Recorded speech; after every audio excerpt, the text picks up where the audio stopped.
Let's crack the code of the IPCRESS File, a classic spy film that is on the British Film Institute's BFI 100 list of 100 of the best British films of the 20th century, coming in at number 59. So let's go. Hi, this is Tom Pizzato And Dan Silvestri of SpyMovieNavigator.com. Join us each episode as we're cracking the code of spy movies. Subscribe to our show, tell your friends about us, and give us a great rating on your favorite podcast app. Thanks. The IPCRESS File is such an important entry into spy movies that we're going to do this podcast in two parts. All right, we're going to focus on a few areas of the movie that hopefully will enhance your viewing the next time you take a look at the IPCRESS File. The IPCRESS File came out in 1965, and really, there are a lot of Bond connections here with the IPCRESS File, as we know. Harry Saltzman was the producer, who was a co-producer of some of the Bond films early on with Cubby Broccoli. Peter Hunt is the editor. Ken Adam, who's the production... Oh, wait, now Peter Hunt, he actually directed on Her Majesty's Secret Service and did editing on the first few Bond movies. Ken Adam, production designer, and Norman Wanstall. Oh, yeah, now he actually won an Academy Award the year before for the work he did on Goldfinger. So it's kind of cool that he was involved in this as well. Oh, and Dan, there were a bunch of other people from the crew. I don't think we need to go into the list of them all, but there were probably 5 or 6 others that were involved in this movie that were also involved in Bond movies. Yeah. So there's some connections there with the Bond stuff. But is Harry Palmer, the key spy here, anything like Bond? A little, maybe. But not a lot. Not much. All right, so we got They Michael designed Caine. him to be the anti-Bond. Yeah, kind of. I don't know if he's really an anti-Bond, but he's definitely an anti-glitz kind of guy, that's for sure. And Michael Caine's Harry Palmer. Major Dalby, played by Nigel Green. Terrific. Oh, he was really good. Yeah, Guy Dolman plays Ross. He's Colonel Ross, basically Harry Palmer's boss in the beginning. And, of course, Guy Dolman, will remember, was Count Lippe in Thunderball. Which was the podcast we just did. Yeah. And then there's a bunch of other great people in this movie. Audrey Richards playing Radcliffe, and Frank Gatliff was terrific, I think, as Blue Jay, Grantby, and a number of others. Gordon Jackson as Jacques Carswell. Terrific. Oh, he's great in everything he does. Yeah. You know, Dan, I just wanted to say up front here, one thing I wanted to say about this scene where Harry Palmer is making coffee in the title sequence. Yeah. On that director's commentary with Sidney J. Furie, who's the director, and Peter Hunt, who's the editor, they talk about that before this movie came out, product placement wasn't really a thing, right? You didn't see that in a lot of movies where there was product placement. I mean, they had a perfect opportunity in this movie with the supermarket scene to do it, and they really didn't really do product placement there. They did not. But during the title sequence, Charlie Casher, who was an executive producer for this film, he wanted that coffee scene where Harry was using that coffee press to make the coffee. Yeah, the meticulous part, yeah. And then he pours the coffee out of it. He wanted it there because Casher actually had an investment in that company, the coffee maker. Yeah. So it was really one of the first examples of product placement where the executive producer was making money off of that thing selling. So they put it in the movie. But wait, there are many things written about product placement in James Bond movies, even the early ones, Tom. For example, in Dr. No, one article says Bond opted for Red Stripe beer. Red Stripe beer was all over the place in Dr. No, all the cases of it when he's fighting. And Pan American Airlines, which is no longer in business, they became pretty much started a long stint with the Bond films, all the way really through License to Kill in 1989. From 1962. So they were in there. And of course, Smirnoff Vodka made an appearance. So there were some product placements even early on. But anyway, it's an interesting story with the coffee. Well, speaking of coffee, Tom, I just love coffee. You love your coffee. Yeah. You do. Oftentimes I'm drinking some while we're recording our podcast. So I ran across this special coffee called Spy Coffee. Perfect. Yeah, really. So I was intrigued and I ordered some. So I use a Keurig coffee machine. Okay, so you need the K-Cups. Yeah, with the individual K-Cup pods. And they have a blend called Double Agent Medium Roast. Nice. Yeah, they have a whole bean, and they've got ground coffees too, like Spy Master Dark Roast, Agent Blend Light Roast, and so on. So I have to say, it was delicious. It was light and smooth and had a really nice aroma. So I finished my first box, which, by the way, it comes with 12 in a box, unlike a lot of the Keurig pods that come with 10 in a box. Oh, yeah. You either get like 10 in a box or like 96 or something crazy like that. Yeah, usually it's 10. Sometimes it's 12. Anyway, Spy Coffee's Keurig box comes with 12. And wow, Spy Coffees. So I thought this would be a great sponsor for our podcast show. So I contacted the owner and he said, sure. So now you could order some up. And I'm drinking some right now, as a matter of fact. He's got a great logo, great coffee, and it's terrific. So you can order some up now and tell him spymovienavigator.com sent you. But wait, shh. Tell him the secret code, SPYNAV. SPYNAV. For Spy Movie Navigator. SPYNAV. And you will get a 20% discount. Shh. That's awesome. Keep it quiet. So Dan, where can somebody go get some of this? Hey, go to spycoffees.com. And remember, the secret code, SPYNAV. Yeah. Spy Coffees is for real. All right, let's get back to the movie. So, Harry Palmer is a little like Bond. He gets things done in unconventional ways. And he's described by Colonel Ross, his boss, as insubordinate, insolent, a trickster, perhaps with criminal tendencies. Now, this is okay. There you go. And he is a womanizer, like Bond. You could see him throughout the film, checking out women, legs. Oh, I think he's more of a womanizer than Bond. Yeah, and there's a few lines in the movie where he says, I love birds, which he's women. So well, that was the time. They were trying to be hip London at that time. And yeah, unfortunately, how they referred to women back then. Yeah. So Harry Palmer is not this kind of Bond guy, which is his loyalty to king, queen, and country and so on. But there's a little background on Harry Palmer that's kind of different. Yeah, well, one of the things is where Bond was, they recruited and they said they like to recruit orphans for MI6 in the Bond series. For here, that's not what they went for. They went for more gritty. And Harry actually was in the military and he got in trouble. Yeah. And they told him either you can be a spy or you can go to prison. Yeah, now we don't know what the trouble is in the movie. Yeah, they never say it in this movie. And I didn't read the book by Len Deighton. Yeah, Len Deighton wrote it. Yeah. But in this movie, Harry's really a reluctant spy. Yeah. Yeah. Right? He didn't want to do this. This was just go to prison or do this. Yeah. And I read a really interesting book by Wesley Britton. He's got a book called Beyond Bond that talks about how spies in TV and film are portrayed and the different characters. And he talks about Harry Palmer's role here as a reluctant spy and how that really gave credence to the TV show It Takes a Thief or the movie La Femme Nikita, where you had people who were coerced into becoming spies. I'd add, this wasn't in the book, but I'd add that Naya in Mission Impossible 2, she was a thief and they pretty much just made her do the spy stuff for them. Yeah. So again, she was more of a reluctant spy than I'm signing up to become part of MI6. Yeah, and it's a good point on Mission Impossible because the IPCRESS File actually came out in 1965, a year before the Mission Impossible TV series. So pretty absolutely. Good. So anyway, we got code names in here too, Sparrow and House Martin and so on. So you have a different kind of a movie though here than we've seen with Bond, even though we got Harry Saltzman who's producing this movie.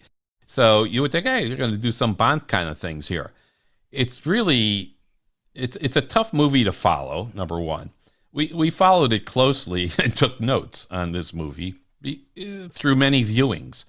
And it's about... And it took a few, because it's confusing at first. Yeah, it's about British agents on the trail of someone or something that is causing a brain drain on their top scientists. And in the past 2 years, too many government scientists have left their jobs at the peak of their careers. And they cease to function as scientists, which is the weird part here. 126 of them left in the last 2 years. 107, they say, had good reasons to, better facilities, better pay, and so on. But 3 defected to the other side.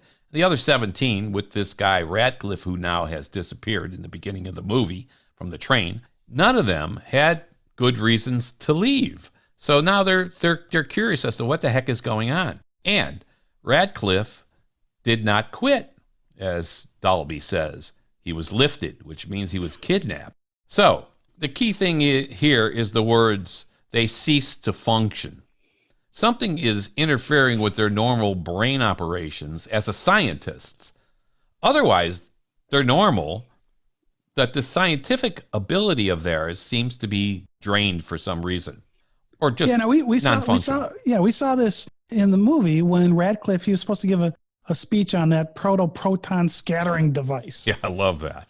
Yes. And you saw he became non-functional while he was doing that speech, but he was talking fine when they were going into the room and they were kind of just chatting away as they went. Yeah, normal day functions was fine.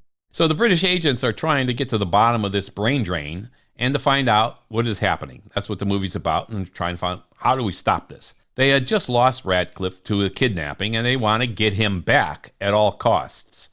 They have a lead, a Grantby guy, who they want to track down. So Palmer, who's now working for Dolby, is on the case, as well as many other agents. He develops a relationship with a couple of these agents, this guy Jock Carswell and Jean Courtney, a woman. Yeah, go figure. He just sits right down next to her at the first briefing. Yeah, but it was cool. And he's checking out her legs and everything else. He's Bond-like in some ways.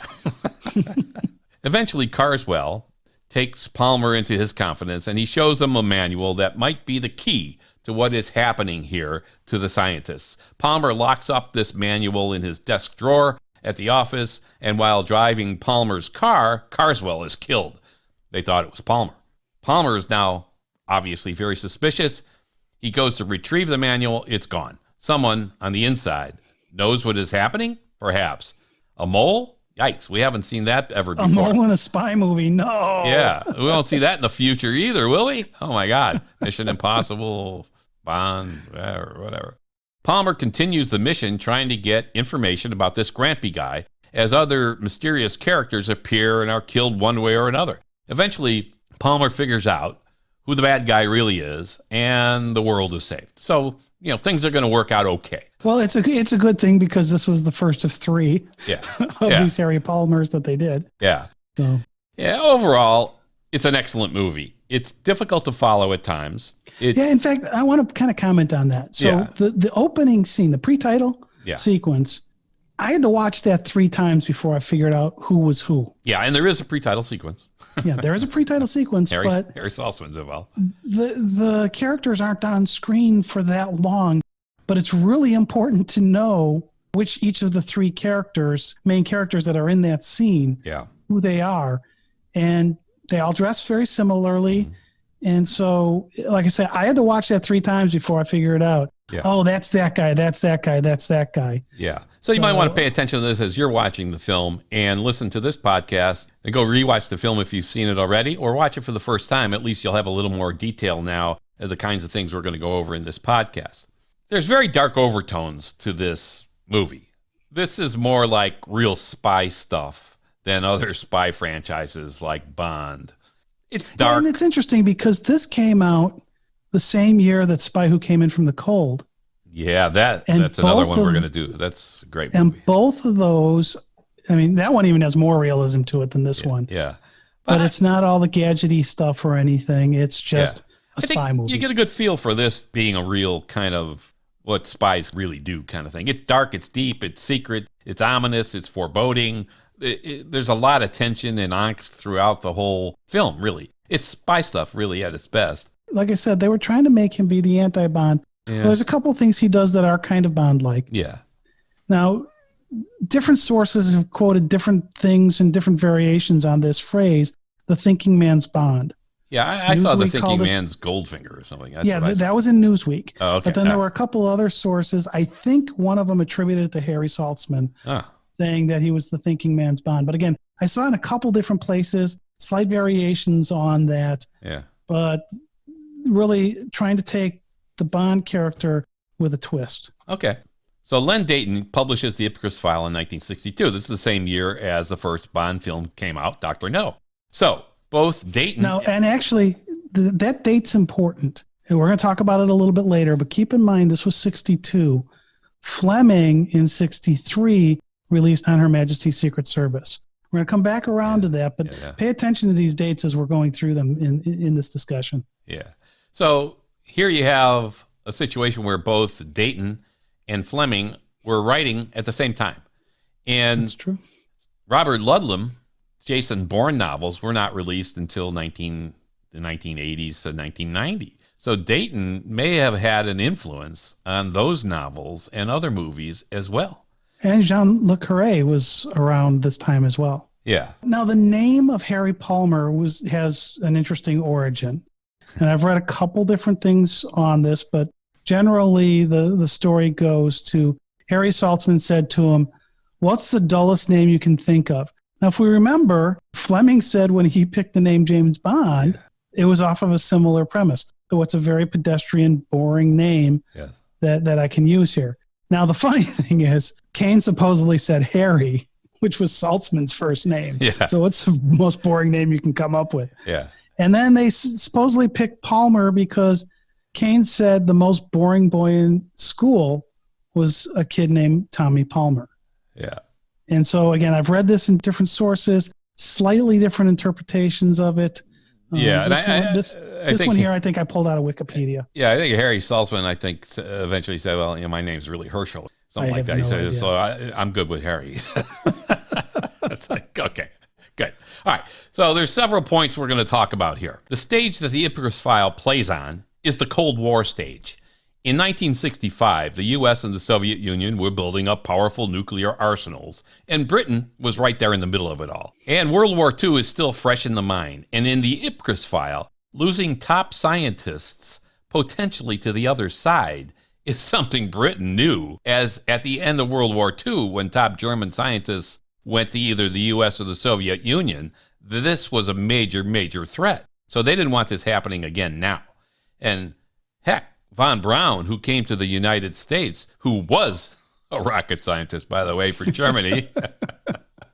He almost are you, a rocket scientist? Yeah, he almost single-handedly built the American space program. So in the IPCRESS File, what was happening was not good. Well, yeah, and also in the 50s and 60s, there was a lot of experimentation going on for mind control. Oh, yeah. Especially using drugs. Many of these drug experiments were conducted by the U.S. CIA. Yes. One was called Operation Midnight Climax, which just cracks me up, where people were given LSD.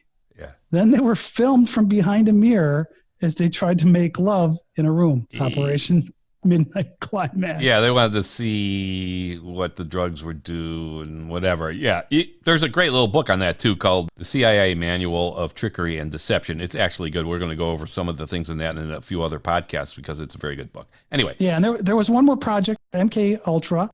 It was all about mind control and what drugs might be used in interrogations. Yeah. And that stuff was really going on in World War II as well. Yeah. So, wow, there's some of that happens in this movie and pulling it out of the real world. Yeah, it's cool. Now, when you watch a Bond film, it's like, to me, it's like looking through an absolutely freshly cleaned window. Crisp, bright, and all that's going on, even though there are some ominous scenes in the film, of course. The IPCRESS File, on the other hand, is like, to me, like looking through a slightly filmy, dirty window. Not the photography, which I loved, but the overall feel of the film. It is far closer to real spying than the Bond franchise has portrayed in 4 films up to the point that this IPCRESS File comes out. Yeah, it definitely has a grittier feel to it. Definitely grittier. On the DVD that I've got, there's a video of Sidney J. Furie, the director, and Peter Hunt talking. So a lot of what we're going to talk about today comes from that. Yeah. It's also available to watch on YouTube. Yeah, I have. It's a director's commentary, so it's the whole length of the movie. Yes. We'll cut it down for you here. So the director loved all these camera angles and how the movie was shot through windows, phone booths, armpits, and more. Yeah, I loved it.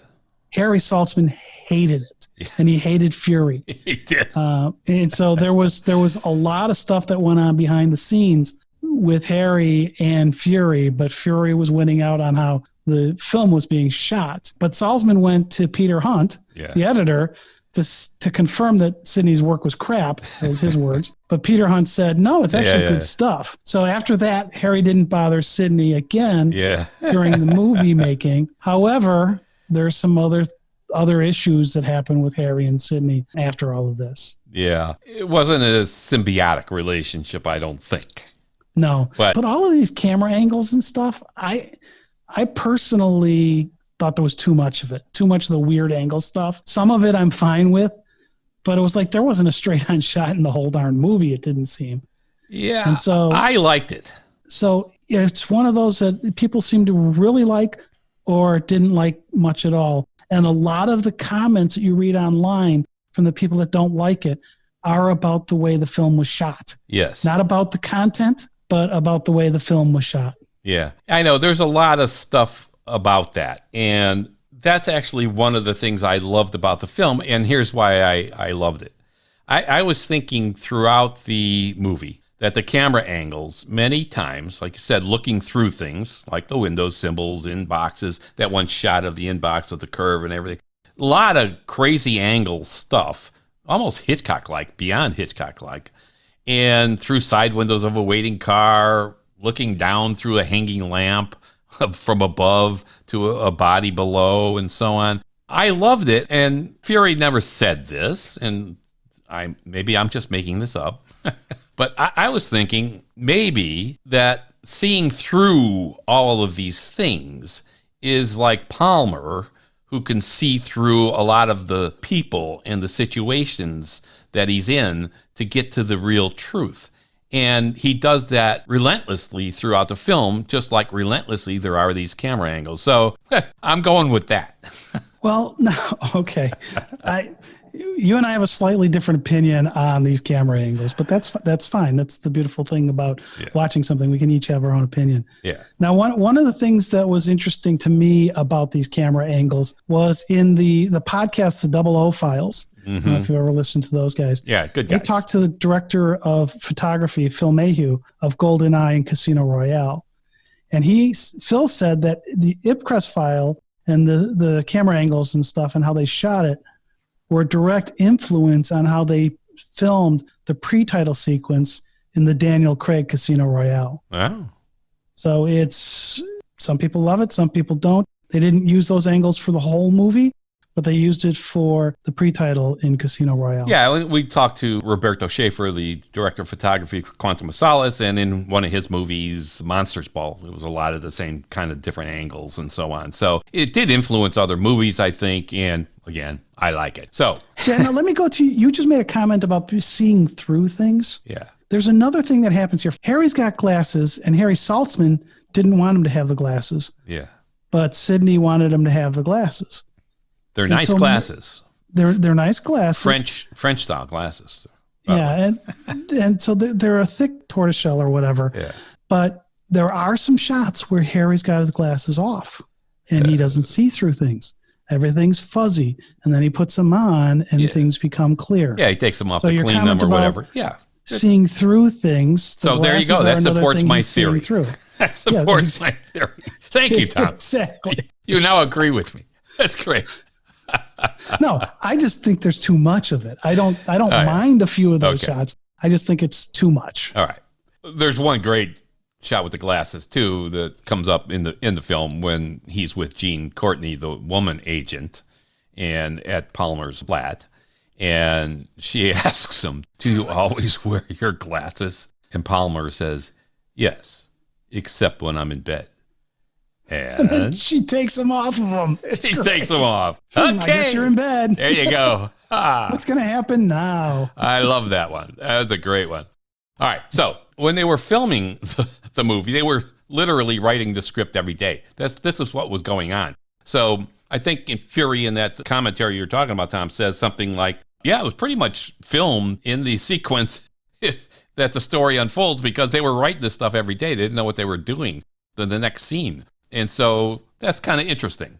Yeah, it absolutely is. It's because that's not normal. No. Normally you've got the script and they don't film it in order. Now, it did help that most of the scenes were filmed in the same two buildings.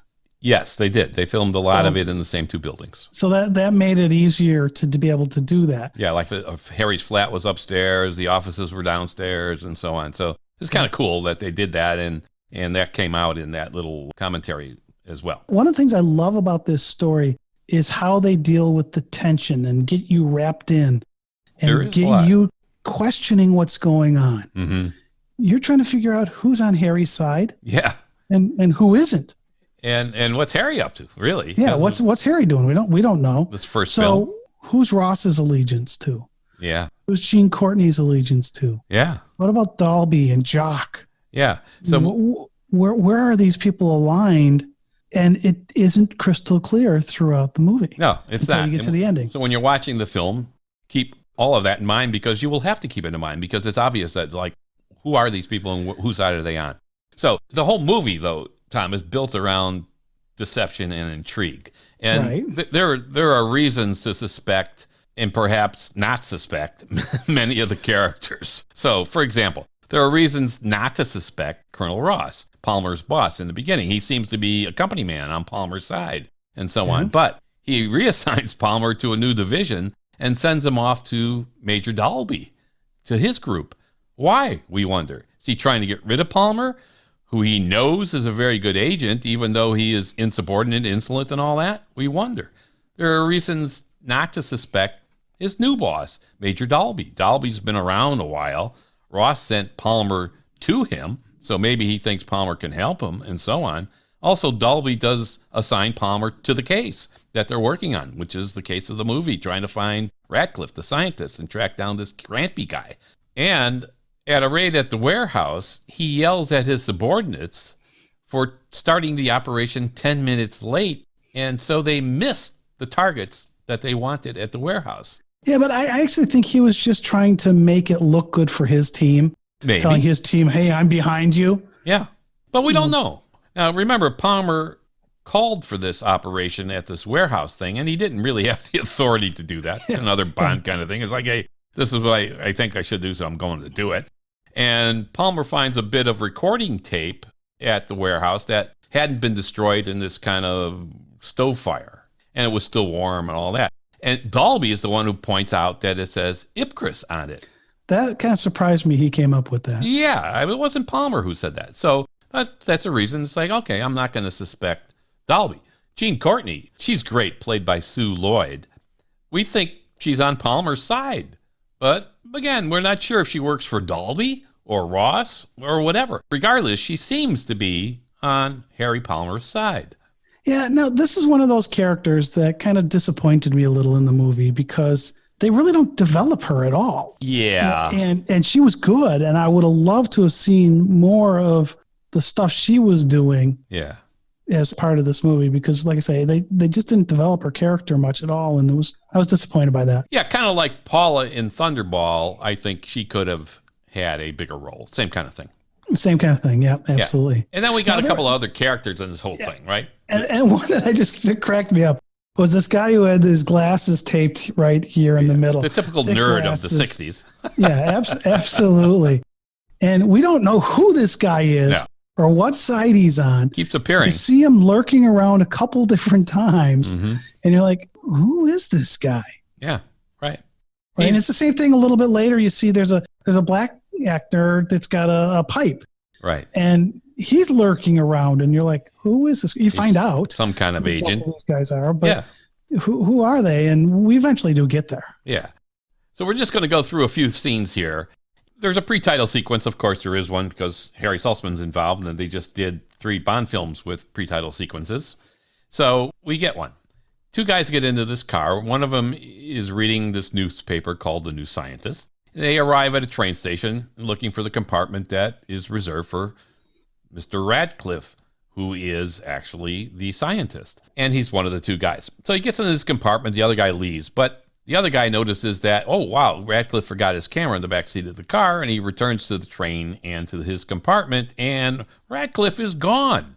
Yikes, it's someone else reading The New Scientist, and when he draws the paper down, it's not Radcliffe. It's this other guy, and the train pulls out. The camera pulls back to the station, and you see a body, and I'm thinking, wow, they killed Radcliffe. But Yeah, it wasn't Ratcliffe. And that's why I said I had to rewatch this a couple times. Yeah. Because it was actually this guy, Taylor, Yeah. the guy who brought him the camera. Right. Right. So you need to watch it. You'll hear Taylor's name's referenced a couple times in the movie. Mm-hmm. But he's killed here. But if you're not really paying attention to the faces, Yes, it's hard to tell that. Yeah. And a lot of the faces kind of look similar. So you do have to pay attention. So now you cut to Harry Palmer in his flat, and the alarm is ringing, his alarm clock, and there's immediate suspense. That was the most annoying alarm clock. Yeah, and it goes on for quite a while. And now there's a title sequence. And the title sequence is cool. He's making coffee as Len Deighton's The IPCRESS File pops on the screen. And Harry Palmer... We're getting into the titles now. Yeah, look at the title sequence. And Harry Palmer looks tired as he gets up and gets dressed and ready for the day. He's making his coffee, and it's a process. Grinding the beans, steeping, pouring, and so on. It's easy not to pay attention to this, but it shows, I think, how meticulous Palmer is about some things. And much like Bond was with his food and drink and so on, you see Harry Palmer doing this with his coffee. And you think, well, this meticulousness is going to spill over and carry over into his work, just like it did for Bond. Yeah, but one big difference is Bond's apartment is a lot nicer looking than Harry's is. Oh, yeah. Harry's carries on this gritty feel, a guy who doesn't have a lot of money, and you really get that feel out of that thing. Yeah, there's no question. This is not Bond's flat. This is Harry's flat, and he is a different kind of looking character. He doesn't look like Bond with the glasses and everything else, and you didn't see a lot of lead actors in movies at that time with glasses, really. Right, absolutely. This looks like a good spot to wrap up part 1 of the IPCRESS File. Yep. We'll pick up part 2, where we learn more about Harry Palmer's character and some key scenes to focus on. Sounds good. Thanks for listening. This has been Tom Pizzato. And Dan Silvestri. Please subscribe to our show, Cracking the Code of Spy Movies, right now. Have a movie in mind we should cover? Tell us about it on Twitter at @SpyNavigator. And if you're listening now, send us a message on Twitter and let us know where you're listening from.